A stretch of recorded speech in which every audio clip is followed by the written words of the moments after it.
देखेंगे कि किस तरह से जो गुज्जर कम्युनिटी के लोग हैं वो एक नई सोच के साथ आगे बढ़ते हैं। आप सभी को तो बाखूबी मालूम है कि जो गुज्जर बरादरी के लोग होते हैं वो अपना माल मवेशी लेके पहाड़ों की तरफ रुख करते हैं। वहाँ की ठंडी हवा, ताज़ा हवा, माल मवेशी के लिए ताज़ा घास, उसकी वजह से वो पहाड़ों की तरफ जाते हैं। लेकिन आज का जो ये डिजिटल दौर है, क्या इस डिजिटल दौर में गुज्जर बरादरी के लोगों के लिए तालीम जो है वो ज़रूरी रहेगी या फिर सिर्फ उनके लिए उनका कल्चर ही काफ़ी रहेगा? आइए आपको स्टोरी के ज़रिए समझाने की कोशिश करता हूँ।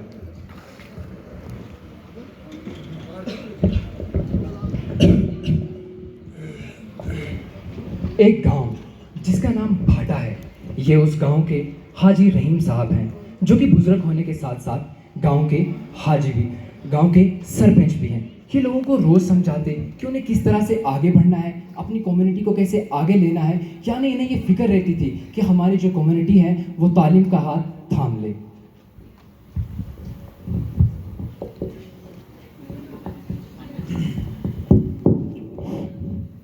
देखो मेरा बरादरी का लोगो, मेरा बच्चों, आज मैं तमित एक ज़रूरी गाल कहने वास्ते सद्या भी हैं। और वह गाल यह है कि तुमने उम्र सारी डंगर पेड़ बकरी चराता नहीं रहना, उसके साथ साथ तुमने तालीम भी पढ़नी है, क्योंकि तालीम एक ऐसी चीज़ है जो अंधेरा में रोशनी करे। तालीम एक ऐसी चीज़ है जो अंधेरा में रोशनी करे। तुमने खाली डंगर पेड़ बकरी चराता नहीं रहना। मेरी थारे नाल गुजारिश है, अपना बच्चा ना मेहनत नाल दिल लागे पढ़ाओ तो स्कूल भेजो, चाहे वो गदरो हो या गदरी हो। तालीम दोनों फ़र्ज़ है, क्योंकि पैसा जायदाद ज़मीन वक्त के नाल नाल ख़त्म हो जाए, लेकिन तालीम एक ऐसी चीज़ है जो कदे ख़त्म नहीं होती। तो मेरी गुजारिश है थारे नाल, स्कूल जाओ, दिल नाल लागे पढ़ो, मेहनत नाल पढ़ो। ठीक है सरपंच साहब। गांव के सरपंच साहब जो कि रोज़ लोगों को समझाते थे कि तालीम उनके लिए कितनी ज़रूरी है, वो तो लोगों से ये रोज़ कहते थे कि तालीम का जो है वो हाथ थाम लो। इन्होंने ये भी कहा कि ज़मीन और जायदाद जो भी चीज़ें हैं ये तो वक्त के साथ साथ ख़त्म हो जाती हैं, लेकिन तालीम तालीम ही एक ऐसी चीज़ है जो हमेशा तुम्हारे साथ रहती है, जो कभी भी ख़त्म नहीं होती।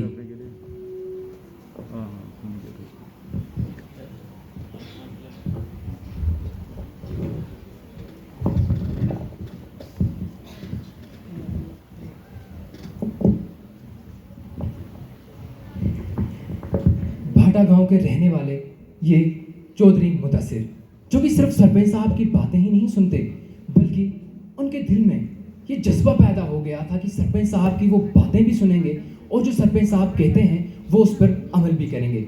यानी इन्होंने ये ठान लिया था कि ये पढ़ लिख कर अपनी कम्युनिटी का जो नाम है वो आगे ले जाएंगे, वो अपनी कम्युनिटी का जो है वो नाम रोशन करेंगे। लेकिन परेशानियां तो तब आती हैं जब एक तरफ से घर के काम, आपको तो पता है कि कितने घर के काम होते हैं। एक तरफ से इसकी माँ का एक लौता सहारा और एक तरफ से उसके अंदर पढ़ाई का जुनून। एक तरफ से इतने सारे काम पड़े हैं, लेकिन देखना तो ये है कि क्या जो मुदस्सिर चौधरी हैं वो पढ़ पाते हैं या फिर अपनी हिम्मत हार जाते हैं।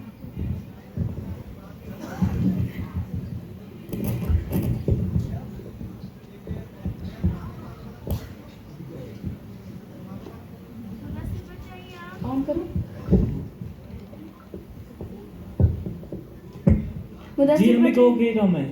आगे चूल्हा माग बार आगे फ्रंट पे रखो।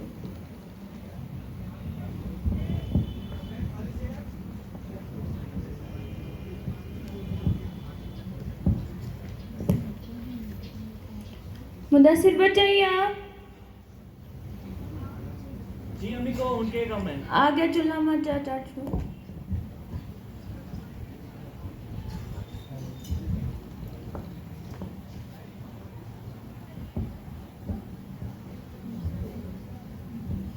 मुदस्सिर बचाइए आप। ओहो ये माँ में बार बार बुलाने लग जाए। तम बाहर के कहीं लगा अंदर कम है। माँ तुमने पता है जो ग्राम को सरपंच है वो हमेशा हमने अच्छी नसीहत करे। आज उसने हम बुलाया भी था तो उसने हमने यूँ क्यों कि हमने सिर्फ घर का काम नहीं करना, हमने नाल नाल तालीम भी हासिल करनी है ताकि हम आगे जाके कुछ अच्छा हासिल कर सका। तुमने पता है ना बच्चा हूँ, बहुत गरीब हूँ, तेरा खर्चा नहीं चक सकती, इसलिए तू मार रख पेड़ा ना सांप पढ़ाई ना रहने ते जाके पेड़ा ना टाके लिया। ठीक है माँ फिर जाऊँ। आपने देखा कि किस तरह से जो उसके घर के काम हैं वो उसको अपनी तरफ खींच के ले आते हैं। एक तरफ से उसकी माँ चरखे पे कंबल बनाती है, यहाँ चूल्हे पे रोटी बनाती है, खाना भी तो खाना है, घर के काम भी चलाने हैं और उसके साथ साथ तालीम भी। देखना तो ये है कि क्या मुदस्सिर चौधरी जो हैं वो कुछ कर पाते हैं या फिर हिम्मत हार जाते हैं। अम्मी मेरा तो ये कर रहेगा नहीं पढ़न से कार का काम भी देखने पढ़ाई भी करनी है, सारा कुछ नहीं कर सकता, इसलिए भी सोचे हुए कि मैं बाहर जाऊंगा और अच्छा तरीके नाल पढ़ाई करूंगा। ठीक है बच्चा, जा तू पढ़ना चाहे फिर जा पढ़, देख कामयाब हो गए अल्लाह तेना कामयाब करेगा। आमीन आमीन। ठीक है फिर अम्मी चले हूँ। ठीक है बच्चा, जा तेना कामयाब करे अल्लाह।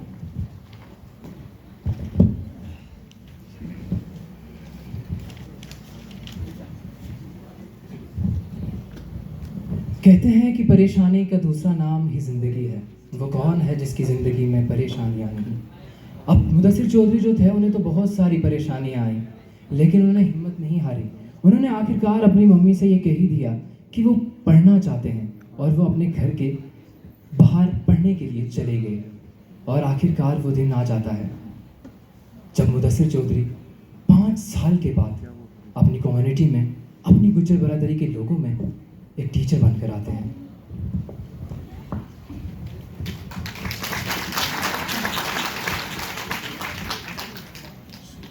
अस्सलाम वालेकुम अम्मी। वालेकुम सलाम। अम्मी तब ना पता है आज वो पढ़ लिख के एक मास्टर बन गया भी है। के तब मास्टर बन गया? जी अम्मी। अल्लाह को लाख लाख शुक्र है बच्चा तब मास्टर बन गया। जी अम्मी, सारो कुछ सरपंच की वजह तो होए भी है, जो हमेशा मेरा अच्छी नसीहत करते रहे, आज जिसकी वजह तो हम ही पहुंचे भी है।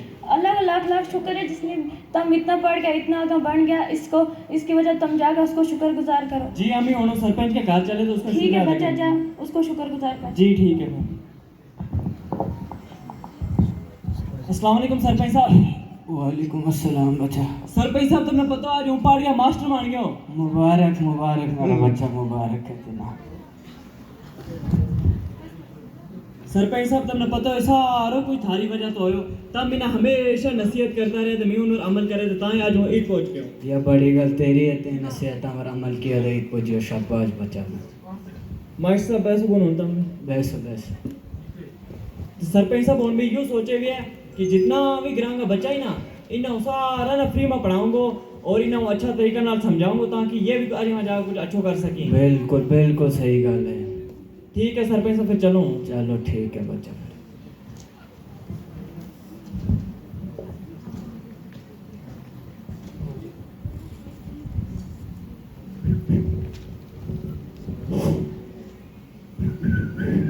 और कहता तू क्या फिर आऊँगा उरा? हाँ जी सरपंच साहब। के फिर आयो डंडो लेके? ओ पेड़ा नार तो चला उन दोस्त नार। वहाँ क्या करने चले दोस्त? ओ दोस्त बता भी कुछ काम है। तू स्कूल नहीं जातो? ना जी स्कूल के जाऊँ पेड़ा नार जाऊँ मैं। पढ़ तो क्यों नहीं तू? पर तो के करें जी पढ़ गए पेड़ा नार जाए ऐश करें मस्ती करें पढ़ गए पागल हो जाए के दिमाग में सिर न दर्द हो जाए के करेंगे पढ़ गए। यो देखना हमारी बस्ती को मुदस्सिर पढ़ लिख के आज मास्टर बन गयो। कौन? मुदस्सिर मुदस्सिर मास्टर बन गयो पढ़। ओहो कब? तेना नहीं पता वो ना। 5 साल तो बाद आयो पढ़ के मास्टर बन गयो। बिना किसको पता। उसके लिए जा तो उसने वो आयो तो मेरे को क्या तो आज तो बाद बच्चा ना फ्री पढ़ाऊंगा तो उसके लिए जा कल तो पीछे स्कूल जाइए। ठीक है जी तुम के तो जाऊंगा। ठीक है सुबह तो पीछे स्कूल जाइए। ठीक है फिर ठीक है। कल जाऊंगा मास्टर को उधर वो के करेंगे फिर पढ़ा के करेंगे उससे को पता चला। अस्सलाम वालेकुम मास्टर जी। वालेकुम सलाम। बैस बच्चा बोन बच्चा तुमने पता है ना कि उम्मीद हारे गिरा तू तो मैं पढ़े लिखे मेहनत करी तो आज वो ईद पहुंच के हुए है। वो तुमने यही नसीहत करूँगा कि तुम भी मेहनत करो, पढ़ाई लिखाई करो, बेशक तुम अपने घर का काम भी नाल नाल करो मगर पढ़ाई लिखाई भी करो ताकि तुम कुछ अच्छा हासिल कर सके अपनी जिंदगी में। मास्टर साहब तो अपना एक गल दसो मेरा कोड़ा पेंशन नहीं काफ नहीं गरीब कहूँ के पढ़ूंगा हूँ पेड़ा ना जाऊँ मैं ताड़ी लगाऊँ मैं के करूँगा पढ़ के ना पेंशन ना कुछ। देखो बच्चों जब हूँ पढ़न मैं जब पढ़न शुरू करे तो मैंने कोई भी समझान आड़ो नहीं थो ना तब मेरा कोड़ा भी पैसा था मगर आज थारा वास्ते एसटी कम्युनिटी का जरा लोग के उन वास्ते गवर्नमेंट ने बहुत सारी फैसिलिटीज रखी हुई जरा हॉस्टल फैसिलिटीज थी जितना भी लड़का ही गुजर कम्युनिटी का वे हॉस्टल में रह सके वो तो पढ़ सकें जितनी लड़की उन वास्ते अलग हॉस्टल वे भी रह के पढ़ सकें तो हमने गवर्नमेंट बहुत सारी स्कॉलरशिप दिया है, पोस्ट मैट्रिक स्कॉलरशिप दिया है, प्री मैट्रिक स्कॉलरशिप दिया है, और जितने भी बच्चा बड़ा बड़ा कॉम्पिटेटिव एग्जाम की तैयारी करी ना, हाँ। जिस तरह की यूपीएससी एग्जाम है, नीट को एग्जाम है, उन वास्ते उन्हें फ्री की कोचिंग भी थावे और बुक भी फ्री में मिली, मगर तम इसको फायदो नहीं चकता, मीना कोई समझाने वालों नहीं था तो मैं इसको फायदो सही तरह नहीं चक सके, मगर तम ना होकू करवा, तम अच्छा तरीका नाल पढ़ो, बाकी मेरी सपोर्ट थारा नाल है तो इनको फायदो चको, कुछ अच्छो करो जिंदगी में। ठीक है जी मास्टर साहब, मैंने इतना पता नहीं था कि हमने इतनी सहूलियत है, और वो पढ़ूंगा आज तो बात तेरे को पढ़ूंगा और बनूंगा कोई मुलाजिम। जी ठीक है फिर बच्चा, ठीक है, शुक्रिया था। ठीक है बच्चा। ठीक है। नाज़रीन, सुना तो आप सब ने, लेकिन कुछ समझे? आप सभी को पता है ना कि कहीं बहुत सारी ऐसी जगह हैं जहां हमारे जो गुज्जर बरादरी के लोग हैं उनको पता ही नहीं कि सरकार ने उनके लिए क्या कुछ रखा है, क्या कुछ स्कीमें रखी हैं पढ़ाई के मामले में। वो ये सोच के पढ़ाई छोड़ देते हैं कि शायद उनके पास पैसा नहीं, या शायद वो आगे बढ़ नहीं पाएंगे। और आपने एक मिसाल देखी कि कुछ लोग ये ऐसे भी होते हैं जो हिम्मत भी हार जाते हैं, लेकिन हमने आपको एक मिसाल दी, बहुत सारी परेशानियां थी लेकिन लड़े और अपनी मंजिल जो है वो पा ली। आपको ये भी मिसाल मिली कि जब इन्होंने लोगों को अवेयर किया, उन्हें बताया कि कितनी सारी स्कीमें हैं आपके लिए, तो उनके अंदर भी एक जोश और जज्बा पैदा हुआ। NEP 2020 में जो है सरकार ने पढ़ाई के मामले में बहुत सारी चीज़ें रखी जिसका ये भी हिस्सा है। आपने देखा होगा कि इन्होंने बहुत सारी स्कीमों का यहाँ पे जिक्र किया कि सरकार ने क्या क्या स्कीमें जो हैं ST कम्युनिटी के लिए रखी हैं। तो हमारा ये मकसद था कि हम लोगों को अवेयर कर सकें कि आप पढ़ाई को ना छोड़ें। आपका जो कल्चर, यानी हमारा जो कल्चर है, वो हमारी जड़ होती है, चाहे वो किसी भी कम्युनिटी का कल्चर क्यों ना हो, वो उनकी एक जड़ होती है, और जड़ के बिना कोई भी चीज़ मुकम्मल नहीं होती। आप उसे छोड़ नहीं सकते और ना ही आप उसे छोड़ें, लेकिन उसके साथ साथ तालीम भी बहुत ज़रूरी है। आप तालीम का हाथ भी थामे रखें, और ये तभी पॉसिबल है जब आप सबको बाकी चीज़ों के बारे में पता होगा कि क्या कुछ जो है सरकार ने हमारे लिए रखा है या किस तरह से हमें आगे बढ़ना है। शुक्रिया।